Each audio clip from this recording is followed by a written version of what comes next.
Hello दोस्तों, तो अपन peer review के बाद पहुंच चुके हैं क्वालिटी रिव्यू पे। दैट इज चैप्टर नंबर 17.2, बिल्कुल फ्री फास्ट ट्रैक बैच में। हाँ भाई हाँ, बिल्कुल फ्री फास्ट ट्रैक बैच। नीचे डिस्क्रिप्शन बॉक्स में आपको पूरा का पूरा लिंक मिल जाएगा सारे लेक्चर्स का, फ्री फास्ट ट्रैक बैच का।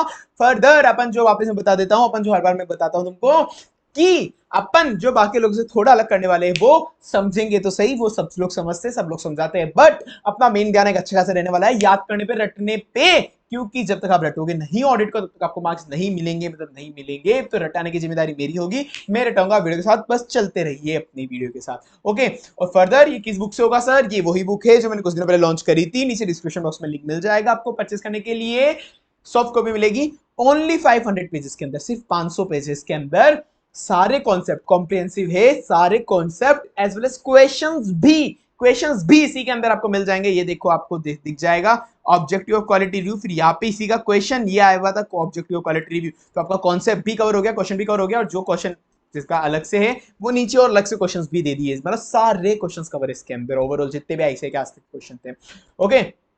फुल्ली चार्ट टेबुलर फॉर्मेट, पूरा का पूरा चार्ट और टेबुलर में। पैराग्राफ और मुझे पसंद नहीं है, सारे हाईलाइटेड बोल्ड कीवर्ड्स वगैरह सब कुछ है इसके अंदर। ट्रिक टू रिमेंबर, निमोनिक वगैरह सब कुछ दे रखे। ओके चलो, हो गई बुक की तारीफ। अब अपन बिना टाइम वेस्ट करे चलते हैं chapter number 17.2, that is quality review. Okay, इससे पहले अपन ने करा था पीयर रिव्यू। अगर उसकी वीडियो नहीं देखी तो इच्छा हो तो देख लो जाके, वरना ये देख लो, तुम्हारी मर्जी, ठीक है ना। तो चलो, पीयर रिव्यू और इसके अंदर एक छोटे छोटे डिफरेंस आपको बता दूं। वहां पे पीयर रिव्यू के अंदर, वहां पे जो पीयर रिव्यूअर था उसको क्या कहते थे? रिव्यूअर। उसको क्या कहते थे? रिव्यूअर। यहाँ पे जो आपको लैंग्वेज यूज देनी है आंसर में, वो इसलिए मैं आपको बता रहा हूँ कि कंफ्यूज ना होना, बेटर रहेगा एग्जैक्ट लैंग्वेज यूज लो। वहां पे अपन रिव्यूअर कहते थे, यहाँ पे कहेंगे टेक्निकल रिव्यूअर। यहाँ पे क्या कहेंगे? Technical reviewer. वहां पे रिव्यूअर कहते थे, यहाँ पे टेक्निकल रिव्यूअर कहेंगे। वहां पे प्रैक्टिसिंग यूनिट थी, जिसका रिव्यू अपन कर रहे हैं, जिसका रिव्यू कर रहे हैं उसको क्या कहते थे? Practicing unit. यहाँ पे होगा audit form under review, AFUR। यहाँ पे था PU, यहाँ पे था AFUR। अभी क्या था? PU practicing unit. यहाँ पे क्या होगा? AFUR audit form under review, audit form under review. वहां पे किस चीज से कंपेयर करना था अपन को? System and procedure. एक तो सिस्टम एंड प्रोसीजर था, याद आ गया, याद आ गया। और एक और क्या था? TPE सर, TPE याद आ गया, याद आ गया। TPE technical professional ethical standard. यहाँ पे TPE तो होगा, पर मेन क्या होगा? टेक्निकल। PE भी होगा, PE एक सप्लीमेंट्री है यहाँ पे, पर टी एक तो मेन तो टेक्निकल, और साथ में एक लॉज एंड रेगुलेशन भी फॉलो करने हैं। अब में से तो मैंने पिछले लेक्चर में बताया था, इसमें भी बता दूं तुमको क्या फर्क होता है दोनों के अंदर। एक फटाफट से बता देता हूं भाई। मैं तुमको बताया था पीयर रिव्यू जो होता है वो ओवरऑल सिस्टम एंड प्रोसीजर के लिए होता है, कि फर्म जो प्रैक्टिसिंग यूनिट है उसका system and procedure technical professional ethical standard वो फॉलो कर रहा है, कि उसके ओवरऑल सिस्टम अच्छे है। वो कोई भी ऑडिट करेगा तो उसमें गलती नहीं होनी चाहिए। ओवरऑल में देखूंगा, ओवरव्यू देखूंगा उसका, कि सिस्टम अच्छे फर्म के मतलब ऑडिट फर्म के अगर सिस्टम अच्छे होंगे प्रैक्टिस यूनिट के, तो ऑफकोर्स है कि वो कोई भी ऑडिट करेगा तो गलती नहीं होगी। तो वो किसी भी एक स्पेसिफिक इंगेजमेंट रिलेटेड नहीं रहता है। वहां पर मेरा मेन एम क्या था? कि मैं उसकी क्वालिटी इंप्रूव करूं ऑडिट की। पर अब क्वालिटी रिव्यू के अंदर क्या होगा? मेरा मेन एम होगा कि मैं गलती ढूंढूं। वहां पे मेन एम नहीं था गलती ढूंढने का, यहाँ पे होगा कि मेरा मेन एम होगा मैं गलती ढूंढूं। यहाँ पे कि या तो जैसे DHFL का जो भी ऑडिटर था, जो भी XYZ ऑडिटर, तो वो XYZ ऑडिटर मतलब DHFL पे फ्रॉड हो चुका है, तो मेरे को केवल स्पेसिफिक एंगेजमेंट की ऑडिट करनी है। कि ऐसे तो ऑडिट फॉर्म अंडर रिव्यू है, उसने 10 जनों की ऑडिट करी होगी पूरे साल भर में, पर 10 जनों में से केवल एक पे या तो फ्रॉड हो चुका है या फिर फ्रॉड होने का सस्पेक्ट है, तो मैं केवल उसी एंगेजमेंट के लिए उसका क्वालिटी रिव्यू करूंगा। कि भाई इसके सारे डॉक्यूमेंटेशन वगैरह दे मुझे, कि यहाँ पे मुझे लग रहा है कि तेरा यहाँ पे फ्रॉड होने के ज्यादा चांसेस है, तो जितना भी DHFL के रिलेटेड जितना भी डॉक्यूमेंटेशन वगैरह था, जितना भी पॉलिसी प्रोसीजर सब कुछ बता मुझे। तो मैं केवल किस पे ध्यान रखूंगा? केवल DHFL, मतलब केवल एक स्पेसिफिक एंगेजमेंट जिसपे या तो फ्रॉड हो चुका है, फ्रॉड होने के चांसेस है, केवल उसी में। तो मेरे को देखना होगा कि कहां कहां फर्म ने गलती करी है, मतलब ऑडिट फर्म ने कहां कहां गलती करी है जिसकी वजह से फ्रॉड हो चुका है, वरना वो फ्रॉड नहीं पकड़ता है। कि मतलब वो जगह ढूंढनी है जहां पे ऑडिट फर्म ने डिफिशियंसी नहीं ढूंढ पाई, ऑडिट में क्या वीकनेस रह गई, ऑडिट के अंदर क्या डिफिशियंसी रह गई। ठीक है, समझ गया ओवरव्यू? बस अब चल रहा जाओ। What are the objective of quality review? भाई वही समझाया था, गलती ढूंढनी है। क्या करना है? गलती ढूंढनी है कि कहां कहां पे फाइनेंशियल स्टेटमेंट गैप के रिलेटेड नहीं बने, generally accepted audit procedure, sorry accounting procedure. ये कहा गया, ये रहा। Evaluation of audit quality of various statutory and other regulatory requirement. मुझे क्वालिटी रिव्यू क्यों करना है? कि मुझे देखना है कि स्टैट्यूटरी एंड रेगुलेटरी रिक्वायरमेंट तो फॉलो कर रखा है ना कंपनी ने, जो ऑडिट फर्म ने। Design to identify deficiency in particular audit, deficiency in particular audit, identify the way in which particular audit is deficient. ठीक है ना। मुझे क्या डेफिशिएंसी फाइंड करनी है, कैसे वो डेफिशिएंट है, जैसे कि फर्म फेल हो गई कि फाइनेंशियल स्टेटमेंट गाप के हिसाब से नहीं बने या फिर अदर टेक्निकल स्टैंडर्ड फॉलो नहीं करे। तो मतलब मुझे क्या था, मैं बोला था तो technical and law and regulation मतलब रेगुलेटरी रिक्वायरमेंट फॉलो करी नहीं करी है ऑडिट फर्म ने, अंडर रिव्यू ने, कहाँ पे डेफिशिएंसी रखी है उसने, कहाँ पे डेफिशिएंसी रखी है, identify the deficiency of particular audit में कहाँ डेफिशिएंसी है, जैसे वो फेल हो गई कि फाइनेंशियल स्टेटमेंट गाप के हिसाब से नहीं बने तो भी उसने रिपोर्ट डिस्क्वालीफाई नहीं करी। एंड मेन चीज, it should not be understood to provide any assurance of firm audit. भाई सेम पीयर रिव्यू की जो लिमिटेशन थी वो सेम लिमिटेशन इधर है कि यार मैं अगर इसका क्वालिटी रिव्यू कर रहा हूं, मैंने अगर इसको क्लीन चिट दे दी कि नहीं ऑडिट फर्म की कोई गलती नहीं है, इसका मतलब ये नहीं है कि मैंने अश्योरेंस दे दी कि ऑडिट फर्म का कोई गलती नहीं है। मैंने मेरी पूरी कोशिश करी है कि ऑडिट फर्म की कोई गलती हो तो मैं निकालूं, पर मैं अश्योरेंस नहीं दे सकता कि यार इसके बाद मैंने ऑडिट कर ली, मैंने इसका क्वालिटी रिव्यू कर लिया, इसका मतलब इसमें कोई गलती हो ही नहीं सकती इस ऑडिट में, ऐसा नहीं है। इनहेरेंट लिमिटेशन सबके अंदर होती है, मैं भी एक ह्यूमन, हो सकता है मैंने भी गलती कर दी हो इसकी रिव्यू करने के अंदर, तो मैं एक अश्योरेंस तो नहीं दे सकता कि ये जो ऑडिट हुई है वो फ्री फ्रॉम एनी डेफिशिएंसी है, वो मैं अश्योरेंस नहीं दे सकता। ठीक है, तो मेन गलती निकालना है, लो एंड रेगुलेटरी रिक्वायरमेंट पूरी करी, कोई भी डिफिशिएंसी नहीं हो, डिफिशिएंसी के 2 पॉइंट ले लो, वैसे तो ऐसे नहीं पूरा पैराग्राफ में दे रखा है, मैंने पॉइंट में थोड़ा इसको, ठीक है ना। तो डिजाइन टू आइडेंटिफाई डेफिशिएंसी और ऑडिट पर्टिकुलर डेफिशिएंसी कैसे, किसी भी ऑडिट पर्टिकुलर ऑडिट के अंदर डेफिशिएंसी कैसे, जैसे फाइनेंशियल स्टेटमेंट आपसे कंप्लाई नहीं कर रहे, not understood as assurance. Quality review का स्कोप क्या होगा, क्वालिटी रिव्यू का स्कोप, वहां पे मैंने पीयर रिव्यू, अगर तुमने मेरा वीडियो देखा हो तो पीयर रिव्यू के अंदर मैंने तुमको क्या बताया था, स्कोप कैसे चेक करना है, टीसीएस टीक्यू, याद आ गया, बस ये इंटरलिंकिंग करानी थी मुझे एक बार, अब यहाँ पे आ जाओ, उसका इधर कोई रिलेटेड नहीं है, मेरे को याद कराना था वो, ओके ठीक है। तो अब चलो ये आ जाओ, अब इसके अंदर मेरा स्कोप होगा, मैंने तुमको बताया था टीपी सही है नहीं है, टीपी फॉलो कराया प्लस लो एंड रेगुलेशन मतलब रेगुलेटरी रिक्वायरमेंट, टीपी फॉलो कराया, देखो ensured compliance of technical professional ethical standard further laws and regulation, मेरे को दो चीजें फॉलो करनी है, TP technical professional ethical standard follow करा इसने, ऑडिट फॉर्म अंडर रिव्यू ने, एएफयूआर ने, और लॉज एंड रेगुलेशन भी फॉलो करनी है। Further system of quality control अच्छा है, सिस्टम ऑफ क्वालिटी कंट्रोल अच्छा है, एएफयूआर का सिस्टम ऑफ क्वालिटी कंट्रोल अच्छा है, उसने जो इंप्लीमेंट कर रखा है एएफयूआर का सिस्टम ऑफ क्वालिटी कंट्रोल अच्छा है। ये दो तो मैं जो तुमको स्टार्टिंग में याद कराए थे, ये 2 पॉइंट तो हर जगह वही आएंगे, ये तो याद हो ही गए होंगे तुमको। एक इसका और 2 पॉइंट और जोड़ लो, सिस्टम ऑफ क्वालिटी कंट्रोल अच्छा है, there is no material statement of asset and liability, जो भी जिसकी भी अपन ऑडिट कर रहे हैं सेलेक्टेड एंटिटी की, जिसकी भी ऑडिट करी थी, जिसका भी अपन रिव्यू कर रहे हैं, उसकी मतलब उसके एंटिटी का जिसकी ऑडिट करी थी उसमें कोई भी मिसस्टेटमेंट नहीं है असेट लायबिलिटी में, ठीक है। System of quality control FUR has implemented system of quality control, और वो अच्छा है, और फर्दर असेट एंड लायबिलिटी कोई मिसस्टेटमेंट नहीं है, ठीक है। चलो नीचे आ जाओ, बाकी मेजर फोकस किस पे रहेगा, जो मैं तुमको 2 पॉइंट याद कराए थे, technical standard and laws and regulation. अब सर टेक्निकल स्टैंडर्ड क्या है, देखो मैं वापस नहीं बताऊंगा, मैं तुमको पीयर रिव्यू में बताया था, सेम वही है, तुमको पीयर रिव्यू की वीडियो देखे आनी पड़ेगी वापस आके, पर चलो मैं तो अच्छा आदमी, एक और बता देता हूँ, वो ही सेम चीजें अगर पीयर रिव्यू में जो सेम रटवाई थी वो सेम इधर है। अकाउंटिंग स्टैंडर्ड थे 2-3 तरह के, accounting standard section 133 accounting standard issue by the ICI, framework for preparation of financial statement, Ind AS, SA standard auditing, standard quality control, ICI ने जो भी गाइडेंस वगैरह इशू कर रखे हैं, preference on standard auditing issue कर रखे हैं, जो भी चीजें, जो भी सब कुछ आईसीआई के रिलेटेड जो भी इशू करे उन्होंने गाइडेंस वगैरह, स्टैंडर्ड ऑडिटिंग, क्वालिटी कंट्रोल सब, और जितने भी फाइनेंशियल स्टेटमेंट बनाने के लिए फ्रेमवर्क होते हैं, अकाउंटिंग स्टैंडर्ड जितने भी तरह के, फाइनेंशियल इंडेस स्टैंडर्ड, इंडेस जितने भी तरह के, और कोई भी दूसरे फ्रेमवर्क जितने भी तरह के, वो सारे होते हैं टेक्निकल स्टैंडर्ड, ये सारे फॉलो करने हैं। ये मैं पीयर रिव्यू में करा चुका हूं, इसलिए वापस यहाँ पर नहीं घिसूंगा तुमको, सेम वही है, एक आधी चीज एडिशन होगी तो पढ़ लेना। अब एसक्यूसी वन इवेल्युएशन, मैं क्वालिटी कंट्रोल कर रहा हूं किसी फर्म का, तो ऑडिट फर्म अंडर रिव्यू का कर रहा हूं मैं, तो मुझे देखना है कि एएफयूआर जो है उसने एसक्यूसी वन कंप्लाई करा है नहीं करा है, तो मैं कैसे चेक करूं कि एसक्यूसी वन कंप्लाई करा है नहीं करा है ऑडिट फर्म अंडर रिव्यू ने के अंदर, ऑडिट फर्म अंडर रिव्यू ने, मैं कैसे चेक करूं, तो मैंने एक, तुम एक ध्यान में रखो, फिर ट्रिक से मैं तुमको याद करा देता हूं, मतलब बाद में समझा दूंगा, ठीक है ना। ट्रिक से मैं याद समझा दूंगा, एसक्यूसी वन समझते हो ना, स्टैंडर्ड क्वालिटी कंट्रोल, नहीं समझते तो पहले स्टैंडर्ड ऑडिटिंग वाली वीडियो देख लो मेरे साथ के, उसके बाद, ठीक है ना। तो मुझे उससे पहले एसक्यूसी वन मैंने फॉलो करा नहीं करा है, और एएफयूआर ने वो चेक करना है, तो मेरे को इससे क्या पूरा इंडिपेंडेंस का गेम है, मैं केवल याद कराने के लिए भी तुमको बता रहा हूँ, बाकी मतलब मैं तुमको आगे समझाता हूँ। मेरे को देखना है कि इंडिपेंडेंस, एसक्यूसी वन बोलता है ना इंडिपेंडेंट होना चाहिए बंदा, इंडिपेंडेंस कंफर्मेशन लो अपनी स्टाफ वालों से, अपनी टीम वालों से, हर बार इंडिपेंडेंट, तो जो इंडिपेंडेंस कंफर्मेशन होगा, आप जिसकी भी ऑडिट करने वाले हो तो उसका इंडिपेंडेंस ले लो ना, हर जो भी ऑडिट करने वाला ऑडिट टीम में जितने भी बंदे, आप पहले इंडिपेंडेंस का उनसे कंफर्मेशन ले लो कि भाई तेरा कोई भी डिपेंडेंट बंदा उधर काम नहीं करता हो, सी ना, तो मतलब वरना तो इंडिपेंडेंट इशू आ जाएगा वरना। ठीक है, तो अपन को क्या करना है, फर्म के अंदर पॉलिसी होनी चाहिए इंडिपेंडेंस की हर साल इंडिपेंडेंट कंफर्मेशन लेना ही लेना है, एटलीस्ट एक साल में एक बार तो लेना ही लेना है, एटलीस्ट हर साल इंडिपेंडेंस कंफर्मेशन लेना ही लेना है उन बंदों से। फर्दर असाइनमेंट पूरा होने के पहले भी इंडिपेंडेंस कंफर्मेशन लेना है, असाइनमेंट खत्म होने के बाद भी लेना है। पहले एक तो एक्सेप्ट करते हो असाइनमेंट, एक्सेप्ट करते हो एक असाइनमेंट खत्म करते हो, दोनों टाइम पे इंडिपेंडेंस कंफर्मेशन लेना है। ऐसी पॉलिसी बना लो। इंडिपेंडेंस के रिलेटेड 2 पॉइंट हो गए, इंडिपेंडेंस का पॉलिसी बना लो, इंडिपेंडेंस की पॉलिसी बना लो, वो पॉलिसी अच्छे से अपने एम्प्लॉइज को समझा दो, उनको ट्रेनिंग वगैरह दे दो, समझा दो मतलब एजुकेशन दे दो। इंडिपेंडेंस की इंडिपेंडेंस की 2 पॉइंट इंडिपेंडेंस रिलेटेड है, ठीक है ना। इंडिपेंडेंस की पॉलिसी बना दो, वो पॉलिसी अच्छे से समझा दो अपने स्टाफ वालों को, वो पॉलिसी अपने स्टाफ वालों को अच्छे से समझा दो।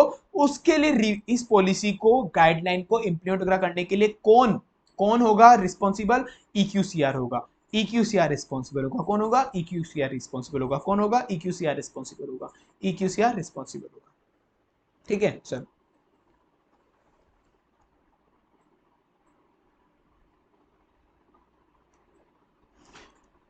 Eight least annual confirmation of independence, कम से कम एक न साल में एक बार तो इंडिपेंडेंस का कंफर्मेशन लेना ही लेना है, ठीक है ना।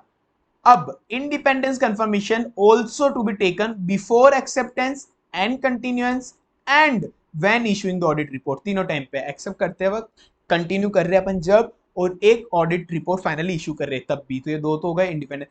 अब फर्म के अंदर पॉलिसी एंड प्रोसीजर होना चाहिए to as an element of system of quality control, एक अच्छे पॉलिसी एंड प्रोसीजर होने चाहिए। फर्म के अंदर एक होना चाहिए कि अपना जितना भी स्टाफ है उसको एजुकेशन एंड ट्रेनिंग दो, ऐसा पॉलिसी एंड प्रोसीजर होना चाहिए। SQC1 बोलता है ऐसा।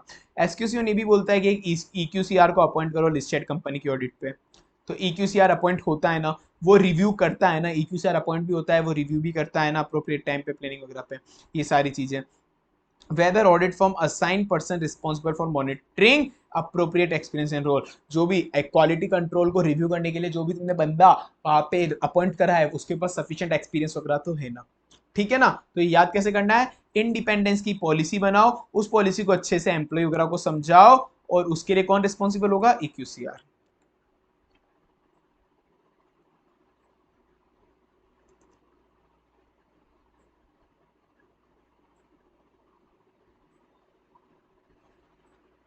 चलो, अब quality review board, quality review board जैसे अपने यहाँ पे पीयर रिव्यू बोर्ड पढ़ा था, सेम वैसे क्वालिटी रिव्यू बोर्ड है। वहां पे भी वो केवल MCQ पर्पस के लिए था, यहाँ पे भी केवल MCQ पर्पस के लिए, आने के कम चांसेस है। पीयर रिव्यू बोर्ड के अंदर तुमको याद हो कितने मेंबर थे, 12 मेंबर थे, 12। यहाँ पे कितने होंगे, चेयरमैन प्लस 10 अदर मेंबर, यहाँ पे कितने होंगे, chairman plus 10 other member. CG nominate करेगा 5 मेंबर और चेयरमैन को, ये जो चेयरमैन और मेंबर है ना, 5 मेंबर इसमें से ये और एक चेयरमैन, तो ये कौन नॉमिनेट करेगा, CG सेंट्रल गवर्नमेंट, और रिमेनिंग के 5 नॉमिनेट कौन करेगा, ICI काउंसिल। वहां पे 12 मेंबर थे, ठीक है। फंक्शन क्या होगा क्वालिटी रिव्यू बोर्ड का, जैसे पीयर रिव्यू बोर्ड थी वैसे क्वालिटी रिव्यू बोर्ड होगी, जो मैंने बोला था कि इंडिपेंडेंट होगी ICI से। ICI से एक अलग से एक इंडिपेंडेंट बॉडी बना रखी है उन्होंने, एक बोर्ड बना रखी है क्वालिटी रिव्यू बोर्ड, जो सारा ये काम जमेरा संभालेगी। वो क्या करेगी, रिव्यू रिकमेंड और गाइड, क्या करेगी, रिव्यू रिकमेंड गाइड। उसका फंक्शन क्या होगा, review recommend guide, review recommend guide, review recommend guide, review recommend guide, review recommend guide, review recommend guide, review recommend guide, review recommend guide, review recommend guide, review recommend guide, review recommend guide, review recommend guide, review recommend guide, review recommend guide, review recommend guide। तो जो भी function क्या होगा, quality review board करेगी, review करेगी quality of service जो provide करी है मेंबर ने, रिव्यू क्या करेगी, क्वालिटी ऑफ सर्विस जो प्रोवाइड करी है मेंबर ने, रिकमेंड करेगी काउंसिल को quality of service provided by member. एक तो क्या, रिव्यू करेगी क्वालिटी ऑफ सर्विस जो मेंबर ने प्रोवाइड करी है, quality of service provided by member, जो मेंबर ने दी है वो रिव्यू करेगी, और रिकमेंड भी करेगी काउंसिल को कि किस तरह की किस क्वालिटी की सर्विस असली में रेंडर करनी चाहिए। रिव्यू भी करेगी, रिकमेंड भी करेगी, और गाइड भी करेगी मेंबर को क्वालिटी ऑफ सर्विस कैसे इंप्रूव करनी है। Scope of quality review board, ये मुझे लगता है MCQ के लिए बहुत अच्छा पॉइंट है ये वाला। तो अब भाई तुम समझो, मैंने तुमको पहले भी बोला था, पीयर रिव्यू के अंदर समझाया था कि आधा जितना भी आधा ICI का काम है, वो आधा ICI का काम नफरा खा चुकी है। कहा गया है पेन, नफरा आधा काम खा चुकी है। अब तुमको बताओ कि कोई भी गलती होगी, नफरा जो मैंने कंपनीज एक्ट के अंदर कवर कर रखा है, कंपनीज एक्ट के अंदर, तो उसके अंदर बता रखा है कि नफरा खा चुकी है आधा काम, मतलब जो भी आप रिव्यू होगा, अगर कोई भी गलती निकलती है कि किसी भी काम के अंदर, किसी भी ऑडिट के अंदर गलती निकली, कोई भी फ्रॉड बाद में पकड़ में आया, तो जो उसका ऑडिटर होगा ना, उसको कौन कब्जे में लेगा? उसको गले को कौन पकड़ेगा? उसके गले को नफरा पकड़ेगा, नफरा पकड़ेगा उसकी मुंडी को, उसकी मुंडी को नफरा घुमाएगा। नफरा क्यों घुमाएगा? क्योंकि आजकल उनको सेंट्रल गवर्नमेंट को आईसीआई पे भरोसा नहीं रहा है, क्योंकि बहुत से फ्रॉड दिन पे दिन आते जा रहे हैं, तो उन्होंने नफरा बॉडी एक अलग से बना ली, नेशनल फाइनेंशियल अथॉरिटी रिपोर्टिंग, ठीक है ना। तो अब उसके अंदर ऐसा हो गया कि अब नफरा के अंदर एक एप्लीकेबिलिटी दे रखी थी, जो मैंने तुमको ऊपर पहले पहले कंपनी एक चैप्टर में पढ़ाई थी। तो नफरा केवल एप्लीकेबल कंपनीज पे लगता है, कि बड़ी बड़ी कंपनी जितनी भी होती है ना, उन बड़ी बड़ी कंपनीज पे नफरा लगता है। तो जिन कंपनीज पे नफरा नहीं लगता है, जिन कंपनीज पे नफरा नहीं लगता है, उनको क्वालिटी रिव्यू बोर्ड संभालेगा, उनको क्वालिटी रिव्यू बोर्ड संभालेगा। या फिर कोई ऐसी कंपनी जो नफरा लगता तो है, पर नफरा बोलेगी यार ठीक है, इसको क्वालिटी रिव्यू बोर्ड को दे दो, ये मटेरियल हमको नहीं संभालना है, क्वालिटी रिव्यू बोर्ड को दे दो। तो या तो मैटर जो नफरा ने क्यूआरबी को दे दिए, क्यूआरबी को पास कर दिया क्वालिटी रिव्यू बोर्ड को, या फिर जो मैटर नफरा के स्कोप में नहीं आते, जो जो company entity other than rule of NFRA और referred by QRB by NFRA, refer to QRB, ठीक है, ये स्कोप में आएगा इसके। Coverage of quality review only statutory audit, only, जैसे वहां पे था ना केवल अश्योरेंस सर्विसेज ही, यहाँ पे केवल स्टैट्यूटरी ऑडिट ही इनके रिव्यू पे रहेगी, केवल स्टैट्यूटरी ऑडिट, सिर्फ स्टैट्यूटरी ऑडिट ही वो कवर करेगा क्वालिटी रिव्यू बोर्ड। जैसे मेरे पापा बताया था कि ड्यू डिलिजेंस कवर नहीं होती, टैक्सेशन कवर नहीं होती, वो सभी चीजें इधर भी कवर नहीं होगी, यहाँ पे केवल statutory audit. Exclude internal audit, tax audit, GST audit, वहां पे तो कवर था ये, वहां पे तो अश्योरेंस सर्विसेज के अंदर कवर था ये रिव्यू बोर्ड के अंदर, ये अश्योरेंस सर्विसेज के अंदर आता है, टैक्स ऑडिट, जीएसटी ऑडिट वगैरह, पर यहाँ के अंदर कवर नहीं होगा क्वालिटी रिव्यू के अंदर internal audit, tax audit, GST audit. Further employment वाला बंदा भी क्यूआरबी के अंदर कवरेज में नहीं आएगा, ठीक है। Criteria for selection of audit firm, फटाफट फटाफट उड़ाएंगे इसको, एमसीक्यू पर्पस के लिए पढ़ लेना, फटाफट फटाफट पढ़ेंगे इसको, कि कौन कौन सी किस किस ऑडिट फर्म का अपन को क्वालिटी रिव्यू कराना है, किस किस ऑडिट फर्म का क्वालिटी रिव्यू कराना है, तो उसका सिलेक्शन कैसे करेंगे। Criteria based on audit firm, दो तरह के क्राइटेरिया होंगे। एक तो क्राइटेरिया होगा कि ऑडिट फर्म खुद जो ऑडिट फर्म है वो कितनी बड़ी है, कितनी रिस्की है। दूसरा होगा वो जिस एंटिटी की ऑडिट करती है वो कितनी बड़ी और रिस्की है। ये तो अभी सबसे पहले ये वाला देखो, जिस एंटिटी ऑडिट करती है उसके हिसाब से। रिस्क बेस्ड सिलेक्शन, जिसमें रिस्क ज्यादा होगा वो। सेक्टर स्पेसिफाइड है सस्पेक्टेबल ऑफ रिस्क, जिसमें रिस्क ज्यादा होगा, जिसकी फ्रॉड ज्यादा होगा, जहाँ पे अकाउंटिंग इरेगुलरिटी ज्यादा हो रही होगी, जहाँ पे लॉज एंड रेगुलेशन का नॉन कंप्लायंस ज्यादा हो रहा होगा। reference made to it by the regulatory body like RBI, CB, RD, MC, नफरा, मतलब इन रेगुलेटरी बॉडी ने बोला है, इन रेगुलेटरी बॉडी ने बोला है कि भाई इस वाले ऑडिट फर्म का तुम एक बार क्वालिटी रिव्यू करो, इस वाले ऑडिट फर्म के अंदर कुछ गड़बड़ लग रही है। नॉट कंसिडर, हाँ ये केवल कौन रेफरेंस देगा तब, आरबीआई, सेबी, आईडी, एमसीआरएफ, मतलब ये regulatory bodies, like regulatory bodies. ऐसा नहीं कि हर कोई आके शिकायत कर दे और क्यूआरबी को बोले कि नहीं, कोई भी दुश्मनी निकालने के लिए बोल दे कि एक चार्टर अकाउंट में दूसरे चार्टर अकाउंट की जबरदस्ती शिकायत कर देगा कि नहीं इसकी ऑडिट करो, ये इसकी क्वालिटी रिव्यू करो, ये कुछ गड़बड़ करता है, उनकी रिक्वेस्ट को अपन नहीं ध्यान देंगे, तो हर कोई आके कर देगा, वरना तो इंडिविजुअल फर्म, कंपनी, इन सब की नहीं, इन सबको नहीं मानेंगे। या फिर स्यू मोटो भी अपन क्वालिटी रिव्यू करवा सकते हैं, क्वालिटी रिव्यू बोर्ड। और ऑडिट फर्म के बेसिस पे केसेस सिलेक्शन क्राइटेरिया होगा, रैंडम बेसिस, या फिर जो फर्म के पास ज्यादा काम है, वॉल्यूम ऑफ वर्क ज्यादा है जिसको, या फिर उन सेक्टर की ऑडिट करिए जहाँ पे हाई रिस्क है या फिर ज्यादा फ्रॉड के चांसेस है। ये पढ़ लेना एक बार नॉर्मल। क्वालिटी रिव्यू साइकिल, अब जैसे पीयर रिव्यू था ना, 3 साल के अंदर किस किस का क्वालिटी रिव्यू, 1 सीन है 3 ईयर, 1 सीन है 4 ईयर, किस किस का था, सेम वैसे ही अब यहाँ पे कब कितने सालों के अंदर कितना कराना पड़ेगा वो डिपेंड करेगा number of partners of A firm. अगर पार्टनर 10 से कम है तो 5 साल, वहां पे तो केवल 3 और 4 साल था, यहाँ पे 5 साल। 10 से कम है तो 5 साल में एक बार कराना है। 10 से ज्यादा है पर 20 से कम है, 10 से ज्यादा है पर 20 से कम है तो 4 साल में एक बार। 20 या 20 से ज्यादा 3 साल में एक बार। कितना? 5 साल, 5 साल से सॉरी 10 साल, तो 10 साल के अंदर 10 year, sorry not less than 10 year, कितना आ जाएगा? 5 साल। 10 साल या 10 साल से ज्यादा पर 20 साल से कम 4 साल, और उसके बाद 20 साल या 20 साल से ज्यादा 3 साल, 3 ईयर, ठीक है ना। In the absence of any adverse finding in the past review up to 3 audit engagement, मतलब पास्ट में भी अपन ने रिव्यू करा हुआ है इसका क्वालिटी रिव्यू, पास्ट के अंदर आज तक इसकी कोई भी गड़बड़ नहीं निकली है रिव्यू करते हुए, तो इस केसेस के अंदर जिन जिन ऑडिट फर्म के अंदर पास्ट के अंदर कोई भी गड़बड़ नहीं निकली है, उसके अंदर अपन जो इंगेजमेंट उठाएंगे, उसकी सैंपल इंगेजमेंट लेंगे ना कि इन फर्म का अपन को ऑडिट करना है स्पेसिफिक पर्टिकुलर असाइनमेंट का, तो अप टू 3 ऑडिट इंगेजमेंट ही उसके उठा सकते हैं, up to three audit engagement use की, मतलब 3 क्लाइंट की, जिन जिन 3 क्लाइंट की ऑडिट करी है, अप टू 3 एंगेजमेंट यूज का उठा सकते हैं। और एक एक फर्म के अंदर 10 पार्टनर है, तो मैक्सिमम एक पार्टनर का एक एंगेजमेंट ही उठा सकते हैं। 3 टोटल में उठा सकते हैं पूरी फर्म का, और एक पार्टनर का एक ही उठा सकते हैं।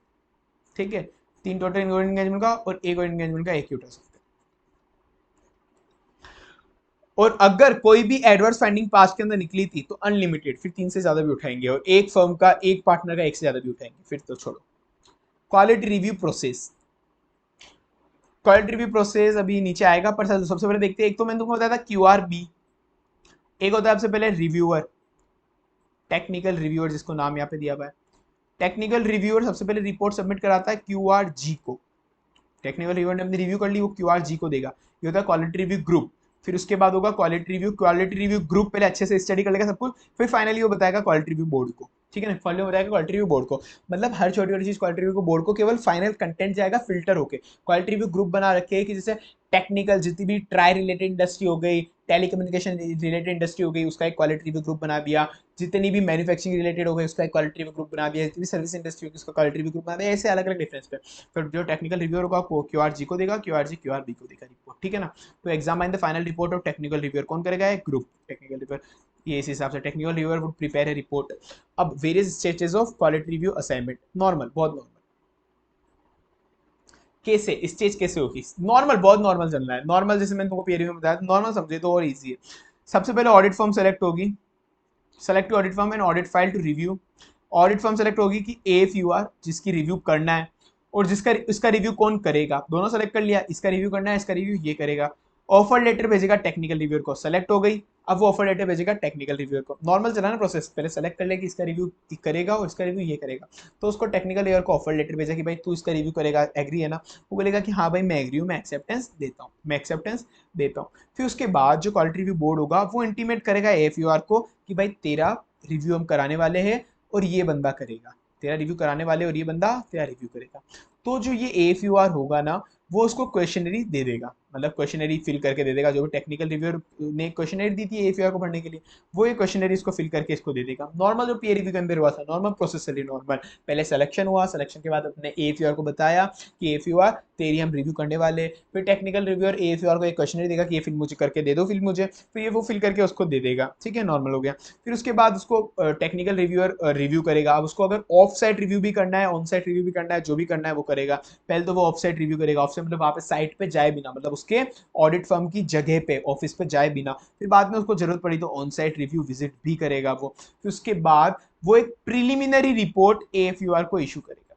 प्रिलिमिनरी रिपोर्ट AFUR को ऑडिट फॉर्म अंडर रिव्यू को इशू करेगा। मतलब फाइनल रिपोर्ट के पहले प्रिलिमिनरी रिपोर्ट इशू करेगा। तो बोलेगा कि मैं एक फाइनल रिपोर्ट, ये प्रिलिमिनरी रिपोर्ट है, अगर मैं ये सबमिट कर दूंगा क्वालिटी रिव्यू ग्रुप बोर्ड वगैरह को, अगर तेरे को कोई रिप्रेजेंटेशन देना है, इस पर मुझे कुछ बताना है कि नहीं मेरे को कुछ बदलना है, तो मुझे अभी बता दे। ठीक है ना, तो अब ये QRB एज वेल। साथ में जो प्रीलिमिनरी रिपोर्ट है AFUR को दूंगा, साथ में QRB को भी दूंगा एक बार की प्रीलिमिनरी रिपोर्ट। फिर AFUR जो होगा ऑडिट फॉर्म अंडर रिव्यू, वो बोलेगा कि आपने जो प्रीलिमिनरी रिपोर्ट दी थी उसमें मुझे ये ऑब्जेक्शन है, मैं इस पे ये रिप्लाई दे रहा हूँ। ठीक है, ये उसको दे देगा। फिर उसके बाद जो TR होगा वो फाइनल रिपोर्ट सबमिट कर देगा, फाइनल रिपोर्ट सबमिट कर देगा क्वालिटी रिव्यू बोर्ड को भी और AFUR को भी, दोनों को देगा। फाइनल रिपोर्ट होगी वो दोनों को देगा, AFUR को भी देगा और बोर्ड को भी देगा, QRB को भी देगा। जो फाइनल रिपोर्ट होगी उस फाइनल रिपोर्ट पे भी वापस से कमेंट देगा। कौन देगा comment? AFUR। Final report, preliminary report पे भी उसने कमेंट दिया, अब जो फाइनल रिपोर्ट सबमिट करी ना उस फाइनल रिपोर्ट पे भी वो कमेंट देगा। ठीक है ना, फाइनल रिपोर्ट पे भी final reply there on QRB within 7 days। फिर वो फाइनल रिप्लाई देगा TR को, टेक्निकल रिव्यूअर को फाइनल रिप्लाई देगा, फिर technical reviewer quality review board को देगा 7 दिन के अंदर अंदर वापस।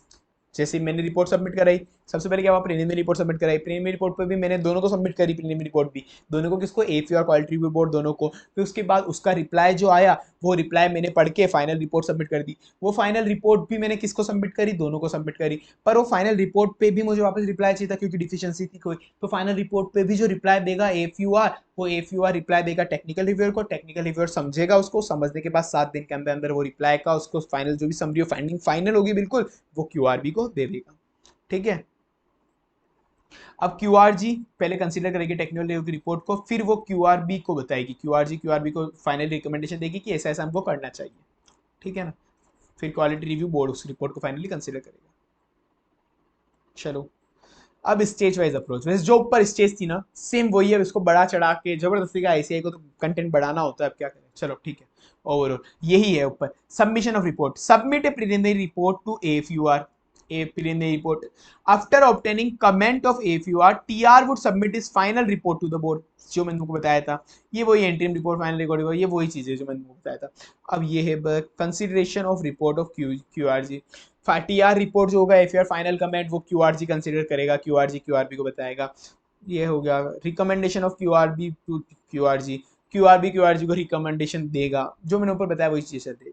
अब ये चीज़ मुझे लगती है इंपॉर्टेंट है, आज तक फिलहाल एग्जाम में आई नहीं, पर मुझे लगता है कंपेरेटिवली इंपॉर्टेंट है कि जो क्यूआरजी था, क्यूआरजी क्वालिटी रिव्यू ग्रुप, वो क्या क्या रिकमेंडेशन क्यूआरबी को दे सकता है, क्या क्या रिकमेंडेशन क्यूआरबी को दे सकता है, किस चीज पे दे सकता है। अगर केस नंबर 1, अगर फाइनेंशियल स्टेटमेंट मटेरियली प्रिपेयर नहीं है, नॉट मटेरियली प्रिपेयर्ड, मतलब फाइनेंशियल एफआरएफ के अकॉर्डिंग मटेरियली प्रिपेयर नहीं है, मतलब financial statement not obtain reasonable assurance, free from material statement नहीं है, financial statement free from material statement नहीं है। अगर financial statement free from material statement नहीं है तो वो क्या देगा, वो सजेशन देगा, वो बोलेगा भाई क्यूआरबी को बोलेगा, क्यूआरजी को, कि इसका मैटर जो है वो आईसीआई डिसिप्लिनरी काउंसिल में जाना चाहिए। भाई बहुत बड़ी मिस्टेक है, ये बहुत बड़ी मिस्टेक है कि आप फाइनेंशियल स्टेटमेंट ही आपका एफआरएफ के अकॉर्डिंग नहीं बनाए।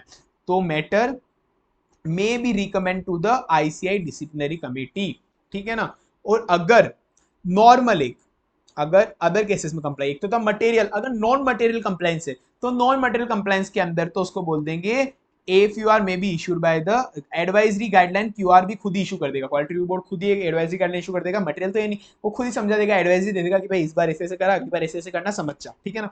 और अगर मटेरियल ट्राइवल है, बिल्कुल ट्राइवल नेचर, मतलब बिल्कुल ही चिंदी सा, छोटा सा चिंदी सा मैटर है, कोई इतना बड़ा मैटर ही नहीं है, सब कुछ बड़ा निकला नहीं, तो ठीक है क्लोज ही कर देगा, वो एक बार लिख लेगा कि ऐसा ऐसा मिला, पर उसको मैटर को क्लोज कर देगा एक बार, ध्यान में रख के, बस छोटा सा मैटर था। तो ऊपर क्या चले, मटेरियल मतलब फाइनेंशियल स्टेटमेंट मटेरियली प्रिपेयर नहीं हुए तो अपन डिसिप्लिनरी कमेटी को देंगे आईसीआई की। और अगर नॉन मटेरियल है तो खुद ही एडवाइजरी इशू कर देंगे, ट्राइवल है तो एक बार रिकॉर्ड में रख के मैटर क्लोज कर देंगे, ठीक है। ये 3 तरह की रिकमेंडेशन।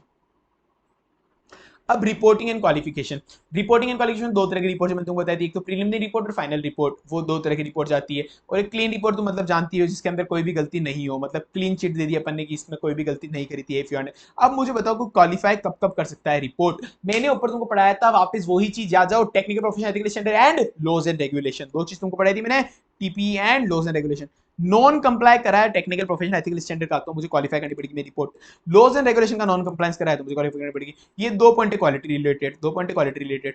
क्वालिटी कंट्रोल सिस्टम में डिफिशिएंसी या फिर क्वालिटी कंट्रोल पॉलिसी में डिफिशिएंसी, क्वालिटी कंट्रोल सिस्टम में डिफिशिएंसी या फिर पॉलिसी में डिफिशिएंसी, क्वालिटी कंट्रोल सिस्टम में डिफिशिएंसी या क्वालिटी कंट्रोल पॉलिसी में डिफिशिएंसी, क्वालिटी कंट्रोल सिस्टम में डिफिशिएंसी है या फिर क्वालिटी कंट्रोल पॉलिसी में डिफिशिएंसी। एक तो टीपी बताया था, एक लोअर रेगुलेशन बताया था, तो तुमको मैंने ऊपर ही रटा दिए थे। उसके बाद क्वालिटी कंट्रोल सिस्टम में डिफिशिएंसी या फिर क्वालिटी कंट्रोल पॉलिसी में डिफिशिएंसी, ठीक है। चलो basic element of review report, review report के अंदर क्या बेसिक एलिमेंट होने चाहिए क्वालिटी रिव्यू रिपोर्ट के अंदर। भाई सबसे पहले तो एक कचरा होना चाहिए ऊपर ऊपर, आप जब रिपोर्ट बना रहे हो, मतलब क्वालिटी रिव्यू रिपोर्ट बना रहे हो, क्वालिटी रिव्यू रिपोर्ट, तो उसके अंदर कैसे ऊपर ऊपर मैं वही हर बार मैं तुमको बताता हूँ, ड्यू डिलिजेंस में बताया हुआ है, ऐसे 700 के अंदर बताया हुआ है, बहुत जगह बताया हुआ है। सबसे पहले तो ऊपर कचरा लिखना पड़ता है क्या हर जगह, कि मेरा क्या स्कोप था, मेरी क्या लिमिटेशन थी, मेरी क्या ऑब्जेक्टिव थी, ये सब मैं एक रिपोर्ट बना रहा हूँ तो मुझे ऊपर ऊपर समझाना पड़ेगा क्वालिटी रिव्यू बोर्ड का, क्वालिटी रिव्यूअर का, मेरा क्या स्कोप था, मेरा क्या एम था, ऑब्जेक्टिव था, क्या लिमिटेशंस थी, क्या सब चीजें मेरे को ऐसी चीजें दिखानी पड़ेगी, ठीक है ना। फिर मुझे फाइनली बताना पड़ेगा कहीं पे लॉ एंड रेगुलेशन का नॉन कंप्लायंस हुआ है क्या,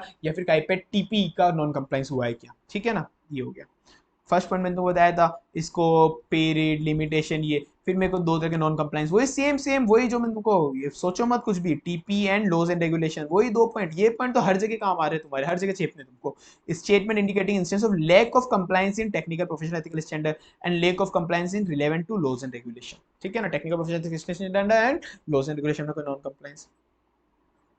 element relating to quality control framework adopted by the FUR in conducting audit. अब AFUR, अब पहले तो एलिमेंट अपन ने ऊपर लिख दिए क्वालिटी के रिलेटेड, अब उसके बाद कुछ एलिमेंट और मतलब कि मुझे एक तो बताना पड़ेगा, एक स्टेटमेंट देना पड़ेगा, इंडिकेशन स्टैंडर्ड, मुझे एक स्टेटमेंट देना पड़ेगा कि क्या quality control, system of quality control था क्या AFUR के अंदर, AFUR के अंदर सिस्टम ऑफ क्वालिटी कंट्रोल था क्या, क्या होगा AFUR के अंदर सिस्टम ऑफ क्वालिटी कंट्रोल था क्या। अगर था तो मैं उससे रिस्पॉन्सिबिलिटी लूंगा, अगर मैं उससे पहले पूछ रहा हूँ whether system of quality control is placed in the FUR, miss FUR से एक तरह से पूछ रहा हूँ, एक तरीके से एक बार ऐसे याद करो कि एफयूआर बोल रहा हूँ कि सिस्टम ऑफ क्वालिटी कंट्रोल तुम्हारे अंदर इंप्लीमेंटेड है क्या, सिस्टम ऑफ क्वालिटी कंट्रोल तुम्हारे अंदर इंप्लीमेंटेड है क्या, वो बोलेगा हाँ है, तो भाई रिस्पॉन्सिबिलिटी मुझे लिख के दो कि ये रिस्पॉन्सिबिलिटी तुम्हारी है, मुझे लिख के दो कि ये रिस्पॉन्सिबिलिटी तुम्हारी है एफयूआर की, एफयूआर की responsibility system of quality control implement करना। पहले मैं क्या बोलूंगा, क्या सिस्टम ऑफ क्वालिटी कंट्रोल है क्या, वो बोलेगा हाँ है, वो रिस्पॉन्सिबिलिटी खुद के लिख के दे देगा, हाँ है ये मेरी रिस्पॉन्सिबिलिटी। फिर मैं फाइनल देखूंगा, फिर मेरी बारी आएगी, मेरी बारी कि हाँ क्या ये असली के अंदर ये सिस्टम ऑफ क्वालिटी कंट्रोल अच्छा है क्या, कोई इसमें डेफिशिएंसी वगैरह तो नहीं है ना, ये चीज है। Whether AFUR has implemented system of quality control क्या है क्या, फिर उसकी रिस्पॉन्सिबिलिटी एएफयूआर की वो लिख के देगा। फिर अब मेरी बारी आएगी, मैं देखूंगा कि सिस्टम ऑफ क्वालिटी कंट्रोल सही तो है ना, design to meet the requirement of quality control standard. और अगर मैंने कोई मॉडिफिकेशन करी है तो मुझे रिपोर्ट में लिख के देना पड़ेगा कि मैं मॉडिफिकेशन क्यों कर रहा हूँ, रीजन और reference to the preliminary report, जो मैंने पहले प्रीलिमिनरी रिपोर्ट कभी इशू करी थी किसी जमाने में, उसका रेफरेंस भी मुझे यहाँ पे देना पड़ेगा फाइनल रिपोर्ट के अंदर। ठीक है, चलो याद हो क्या होगा। अब consideration of report to QRG, QRG में क्या रिपोर्ट कंसिडरेशन फालतू है, पीएससी ऑडिट होगी तो अगर मेरी क्यूआरजी के अंदर कोई भी मेरा कोई भी ऑब्जर्वेशन आया तो जो क्वालिटी रिव्यू ग्रुप होगा ना, वो पीएससी ऑडिट के अंदर सीएनडीजी को भी बताएगा कि सीएनडीजी माई बाप है उसका, पीएसयू उसका, तो सीएनडीजी को भी बताएगा कि देखो आपके बच्चे के अंदर ये कमियां थी, ये खामियां थी, तो आपको सुधारो इसकी आपके बच्चे की हरकतों को। ठीक है, अदर स्टैट्यूटरी ऑडिट के अंदर recommendation to the QRG, normal हटो, मतलब बोर्ड को रिकमेंड करेगा वो। एक्शन में भी रिकमेंड बाय द क्यूआरबी, ऊपर मैंने तुमको एक पढ़ाया था कि क्यूआरजी क्या रिकमेंड करेगी क्यूआरबी को, ठीक है ना, मटेरियल लेके क्या, नॉन मटेरियल है क्या, ट्राइवल लेके क्या, तीन तरह के। अब यहाँ पे क्यूआरबी, क्यूआरबी क्या रिकमेंड करेगी आगे, क्यूआरबी क्या रिकमेंड करेगी आगे, ठीक है ना, तो क्यूआरबी किस किस को एक तो रिपोर्ट करेगी और रिकमेंड करेगी, बहुत नॉर्मल है। ऑडिट फर्म है, ऑडिट फर्म तो किसके, ऑडिट फर्म का सबसे माई बाप कौन होगा, ICA, institute of chartered accountant of India. फिर उसके बाद ये भी देखेगा कि उसके ऊपर कौन कौन से रेगुलेटरी बॉडीज लगती है, एक तो आईसीआई है, उसके अलावा कौन कौन से रेगुलेटरी बॉडीज लगती है, तो उसको भी बताएगा कि आपके बच्चे के अंदर ये गलतियां थी। एक तो क्या करेगा, पहले तो आईसीआई को बताएगा, उसके अलावा वो दूसरी रेगुलेटरी बॉडीज भी उस पर लगती है तो दूसरी रेगुलेटरी बॉडीज को बताएगा। या फिर अगर उसका क्वालिटी रिव्यू कराया ही अपन ने किसी स्टैट्यूटरी बॉडी के कहने पे था, उसका क्वालिटी रिव्यू कराया अपन ने किसी स्टैट्यूटरी रिव्यू के बॉडी कहने पे था, स्टैट्यूटरी बॉडी के, कि सेबी ने बोला था कि इस ऑडिट फर्म के अंदर कोई गड़बड़ है इसका रिव्यू करो, तो सेबी को तो बताना ही पड़ेगा ना, जो फाइनल रिजल्ट होगा सेबी को तो बताना ही पड़ेगा। तो किस किस को बताएंगे, सबसे पहले आईसीआई को बताएंगे, रेगुलेटरी बॉडी को बताएंगे, या फिर जिस रेगुलेटरी बॉडी ने शिकायत करी है उसको भी बताएंगे, या फिर जो भी एएफयूआर है एएफयूआर को खुद को भी बताएंगे। ठीक है ना, एएफयूआर को खुद को भी बताएंगे, एएफयूआर को खुद को क्या बताएंगे, दो चीजें बताएंगे एएफयूआर को खुद को, ये दो चीजें एएफयूआर को बताएंगे, तीन चीजें बताएंगे इसे एएफयूआर को, ये तीन चीजें तो एएफयूआर को खुद को ही बताएंगे, मतलब कोई भी एक्शन आप एएफयूआर पे ले रहे हो तो एएफयूआर को खुद को तो बताना पड़ेगा ना कि हम आप पे ये एक्शन ले रहे हैं। एक तो पहले आईसीआई को बताएंगे, रेगुलेटरी बॉडी को बताएंगे, वहाँ पे रेगुलेटरी बॉडी को बताएंगे, ठीक है ना, एक तो जो रेगुलेटरी बॉडी उसके ऊपर लगती है और जिस रेगुलेटरी बॉडी ने उसका रेफरेंस दिया था इसकी की क्वालिटी रिव्यू करो। और एएफयूआर को क्या बताएंगे, एएफयूआर को गाइडलाइंस एडवाइजरी देंगे इंप्रूवमेंट करने के लिए, एएफयूआर को इंटीमेट करेंगे कि फाइंडिंग ये है और एक्शन हम आप पे ये लेने वाले हैं। फाइनली जब मैटर कंप्लीट हो जाएगा तब एएफयूआर को इन्फॉर्म कर देंगे। ठीक है, तीन चीजें एएफयूआर को बताई, बाकी उसके माई बाप कौन थे, आईसीआई और दूसरे की रेगुलेटरी बॉडी, उनको बताए। डन, याद हो गया। Next, mechanism to follow up the review finding. Finally AFUR का जो भी एक फाइनल ऑडिट एक हो गया, उसके बाद मतलब रिव्यू रिपोर्ट इशू कर दी, उसके बाद एक और उसके बाद कंप्लायंस रिपोर्ट, करेक्टिव जो भी फॉलो अप रिपोर्ट होगी, फॉलो अप भी करेंगे, जो जो गलतियां निकली थी उसकी फॉलो अप रिपोर्ट भी करवाएंगे, एक और फॉलो अप रिपोर्ट भी बनवाएंगे, एक और फॉलो अप रिव्यू करवा के। Reporting responsibility of technical reviewer, normal, express an opinion whether system of quality control on attestation services सही है, एप्लीकेबल टेक्निकल स्टैंडर्ड लग रहे सारे सही है, पर एक जो वीकनेस सबके अंदर होती है कि not necessary disclose all weakness, नहीं हो पाएगी, ऊपर ही मैंने तुमको बता दिया था, इनहेरेंट लिमिटेशन होती है फलांडी का, ठीक है ना। चलो, अब जैसे मैंने बोला था पीयर रिव्यूअर कौन बन सकता है, वैसे यहाँ पे कि क्वालिटी रिव्यूअर मतलब टेक्निकल रिव्यूअर कौन कौन बन सकता है। पीयर रिव्यूअर के अंदर क्या बताया था मैंने तुमको, याद करो, 7 साल प्रैक्टिस या फिर 10 साल इंडस्ट्री प्लस 3 साल प्रैक्टिस, 7 साल या तो प्रैक्टिस या फिर 10 साल इंडस्ट्री और 3 साल प्रैक्टिस। यहाँ पे है कि 15 साल का एक्सपीरियंस, ये बड़ा वाला काम है, थोड़ा मेहनत बहुत ज्यादा वाला अच्छा वाला काम है, तो यहाँ पे 15 साल का एक्सपीरियंस लगेगा, पोस्ट क्वालिफिकेशन एक्सपीरियंस 15 साल का एक्सपीरियंस होना चाहिए, पोस्ट क्वालिफिकेशन एंड अभी प्रैक्टिस में होना चाहिए बंदा, अकाउंटिंग एंड ऑडिटिंग की 15 साल का एक्सपीरियंस होना चाहिए टोटल, और अभी प्रैक्टिस के अंदर होना चाहिए, ठीक है ना। और signing partner of at least 3 statutory audit, below वाले एटलीस्ट इन 3 स्टैट्यूटरी ऑडिट की साइनिंग तो करनी चाहिए, क्योंकि आप जिन पीयर रिव्यूअर का जिनका आप क्वालिटी रिव्यू करने वाले हो वो बहुत बड़ी बड़ी कंपनियां हैं, तो एटलीस्ट आपने भी कभी उन बड़ी बड़ी कंपनी की ऑडिट करी हो तो ही तो आप उनका उसका क्वालिटी रिव्यू कर पाओगे अच्छे से। तो मेरे को एटलीस्ट 3 स्टैट्यूटरी ऑडिट का इन वालों का मैं इसको साइन करना चाहिए, किसका, central statutory auditor, not branch, it's central statutory auditor of bank, public limited और गवर्नमेंट, पब्लिक में लिस्टेड भी आई गई, बैंक, पब्लिक और गवर्नमेंट कंपनी, और ऐसी प्राइवेट कंपनी जिसका टर्नओवर 50 करोड़ है, turnover 50 crore and above during the last 10 financial year, तो प्राइवेट कंपनी। तो किसका मेरे को साइन करना चाहिए, bank, public company, government, bank, public company, government, bank, public company, government, bank, public company, government. अगर प्राइवेट है तो 50 करोड़ से ऊपर या 50 करोड़ का टर्नओवर होना चाहिए लास्ट के 10 साल। पर इनके अंदर मेरे को टोटल 3 साइन करने हैं ऐसे, पर 3 में से तीनों ऐसा नहीं कि प्राइवेट हो, तीनों ऐसा नहीं कि प्राइवेट हो, एक ना एक तो प्राइवेट के अलावा दूसरा भी होना चाहिए, at least one other than private. मेरे पे कोई भी डिसिप्लिनरी प्रोसीडिंग नहीं होनी चाहिए ड्यूरिंग द लास्ट 3 ईयर। 3 साल के पहले चाहे कितनी भी डिसिप्लिनरी प्रोसीडिंग हो वो चलेगा, लास्ट 3 साल के अंदर मेरे पे कोई डिसिप्लिनरी प्रोसीडिंग नहीं होनी चाहिए। Not currently member of QRB, quality review board का मैं खुद मेंबर होके खुद ही किसी का टेक्निकल रिव्यू कर रहा हूँ तो इंडिपेंडेंस इशू है, तो क्यूआरबी का मेंबर नहीं होना चाहिए और आईसीआई का मेंबर भी मैं नहीं होना चाहिए technical reviewer. Empanelment of technical reviewer, technical reviewer का एक इम्पैनलमेंट होता है कि आपको टेक्निकल रिव्यूअर अगर बनना है तो आप अपने आप को इम्पैनल करा दो क्यूआरबी के अंदर। एक बार आपने इम्पैनलमेंट करा दिया तो 3 साल तक आपका इम्पैनलमेंट वैलिड है। अब जब भी कोई किसी का टेक्निकल रिव्यू किसका करना होगा तो आपको आपसे कॉन्टेक्ट कर लेंगे कि आप करना चाहोगे क्या इसका टेक्निकल रिव्यू, तो 3 साल तक वैलिड होगा वो। इंडिपेंडेंस, क्वालिफिकेशन, एलिजिबिलिटी, बस कुछ नहीं है इसके अंदर। नॉर्मल बोलूं तुमको कि कौन क्वालिफिकेशन एलिजिबिलिटी क्या है, कोई भी किसी भी तरह की प्रोसीडिंग नहीं होनी चाहिए, कोई भी किसी भी तरह की प्रोसीडिंग नहीं होनी चाहिए। और एक पॉइंट और दिमाग में रख लो, कोई भी किसी भी प्रोसीडिंग नहीं होनी चाहिए। एक दो पॉइंट और क्या है, मैं सेम सिटी का नहीं होना चाहिए जहाँ पे एफयूआर का हेड ऑफिस है, जहाँ पे एफयूआर का हेड ऑफिस है ना, मैं उस सेम सिटी या रीजन का नहीं होना चाहिए, तो ही मैं उसका कर सकता हूँ। ठीक है ना।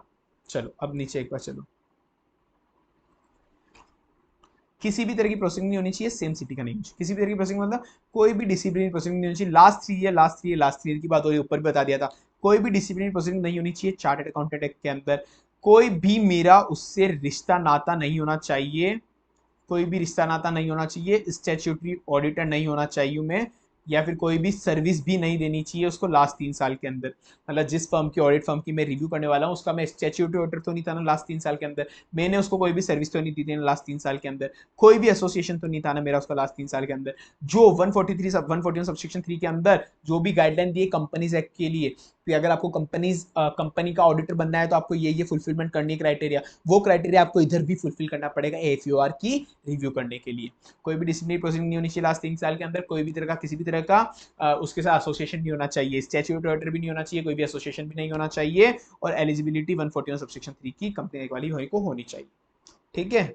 चलो एमसीक्यू वहां पे मैंने बोला था तुमको पीयर रिव्यू के अंदर कि एटलीस्ट 1 क्वालिफाइड असिस्टेंट में रख सकता हूं, यहाँ पे है कि 5 रख सकता हूँ, वो किधर गया नीचे, अच्छा यहाँ पे कि 5 रख सकता हूँ, depend upon the size of FUR. पर वो जो हेड करेगा, जो उसका हेड होगा वो टेक्निकल रिव्यूअर ही होना चाहिए जो इम्पैनल है उसके क्वालिटी रिव्यू बोर्ड के अंदर। और जो 5 असिस्टेंट में मेरी टीम में रख सकता हूं उसके अंदर फर्म ऑफ चार्टर्ड अकाउंटेंट नहीं होनी चाहिए। मतलब एक चार्टर्ड अकाउंटेंट फर्म के अंदर 20 मेंबर है तो मैं उसको एक मेंबर मान के 20 मेंबर को इंक्लूड कर सकता हूं क्या, नहीं। तो मतलब चार्टर्ड अकाउंटेंट फर्म होनी नहीं चाहिए मेंबर के अंदर, 5 असिस्टेंट होने चाहिए नॉर्मल इंडिविजुअल। फर्दर टीआर से हिमसेल्फ में एक ऑन साइट विजिट करनी पड़ेगी आपको along with assistant. On site मतलब उसके एफयूआर के ऑफिस में जाना पड़ेगा। कॉन्फिडेंशियलिटी मेंटेन रखनी पड़ेगी, उसके कोई भी कॉपीज एंड एक्सट्रैक्ट एफयूआर के क्लाइंट के फाइल, एफयूआर के जो क्लाइंट होगा उसकी कोई भी कॉपी एक्सट्रैक्ट आप लेके नहीं आ सकते। ऑब्जर्वेशन को बाइफिकेट करो, सिग्रीगेट करो मटेरियल एंड नॉन मटेरियल के अंदर। Paragraph in the review format, adequacy of fraud reporting. ठीक है ना। चलो इंडिपेंडेंस कब कहलाया जाएगा कि ये वाला बंदा जो टेक्निकल रिव्यूअर और उसका स्टाफ मतलब असिस्टेंट इंडिपेंडेंट कब कहलाया जाएगा। एक तो जो असिस्टेंट होना चाहिए वो चार्टर्ड अकाउंटेंट ही होना चाहिए, सेम एज पीयर रिव्यूअर। कोई भी डिस्क्वालिफिकेशन नहीं होना चाहिए चार्टर्ड अकाउंटेंट एक्ट के अंदर। स्टेटमेंट ऑफ कॉन्फिडेंशियलिटी उसको भरना चाहिए। No direct interference either with the audit firm और द बोर्ड, कोई भी डायरेक्ट इंटरफेयर ऑडिट फर्म से या फिर उसके बोर्ड जो क्वालिटी रिव्यू बोर्ड है उससे डायरेक्ट जो असिस्टेंट होगा वो बातचीत नहीं करेगा, बातचीत तो केवल जो टेक्निकल रिव्यूअर होगा वही करेगा। वर्किंग विद देम फॉर एटलीस्ट 1 ईयर, कम से कम 1 साल, मतलब जो टेक्निकल रिव्यूअर है उसके साथ असिस्टेंट जो है ना वो कम से कम 1 साल मेरे साथ काम करना चाहिए, उसके बाद ही मैं उसको मेरे क्वालिटी रिव्यू के असाइनमेंट पे ले सकता हूँ। Not have been associated during the FUR for last 3 financial year, last 3 financial year AFUR के साथ कोई भी not have been associated with AFUR and concern वो जिसकी अपन ऑडिट करने वाले ऑडिट फॉर्म अंडर रिव्यू उसके लास्ट 3 साल के अपने उसने कोई भी उसके साथ एसोसिएशन नहीं होगी। लास्ट 3 साल में हो सकता है कि जो असिस्टेंट था वो उसी का एम्प्लॉय हो या फिर उससे कोई असाइनमेंट लेना देना होता उससे नहीं। और अगर यही तुम पीयर रिव्यू की बात करोगे तो पीयर रिव्यू के अंदर केवल 2 साल की लिमिट थी, पीयर रिव्यू में 2 साल की लिमिट थी। कोई भी असिस्टेंट के ऊपर डिसिप्लिनरी प्रोसीडिंग नहीं होनी चाहिए, नॉट मेंबर ऑफ क्यूआरबी का मेंबर नहीं होना चाहिए, खुद टेक्निकल रिव्यूअर में इम्पेनलमेंट नहीं होना चाहिए, उसका कॉन्फिडेंशियलिटी होना चाहिए। चलो हटो, ऐसे 200 वाला क्वेश्चन ये इंपॉर्टेंट तो नहीं है, ये नॉर्मल ऐसे 200 वाला क्वेश्चन है, दोनों का मिला के हो जाएगा। ठीक है ठीक है, ये तुम ये वाला क्वेश्चन कर लेना, इजी है। डन, तो अपना क्वालिटी रिव्यू चैप्टर भी होता है खत्म। तो अब आपको अगर पूरी बुक परचेस करनी है तो नीचे आपको लिंक मिल जाएगा, परचेस कर लेना। सॉफ्ट कॉपी 200-250 रुपए की होगी जो भी है, ठीक है। और अगर आपको फ्री के नोट्स चाहिए तो मैं टेलीग्राम चैनल पे जाओ, वहां पे फ्री के नोट्स ढूंढ लो, कबाड़ लो, उठा लो। ओके चलो, और चैनल सब्सक्राइब कर देना आगे की वीडियोस के लिए। चलो okay, tata bye bye, see you.